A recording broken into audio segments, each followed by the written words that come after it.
Hello, everybody, and welcome back to Sales Closer Society podcast with your host, Ralph Beltran, aka Sales Mentor.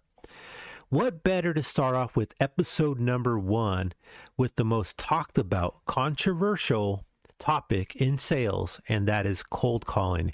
Is cold calling dead? Is cold calling still alive? Is it still the most effective sales strategy to prospecting? So I want to start off talking about cold calling. And the number one thing we need to talk about when it comes to cold calling is the mindset. It all starts off with the mindset. You got to prepare yourself for the no's.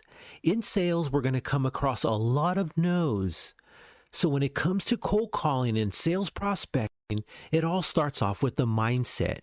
You must prepare yourself for the no's.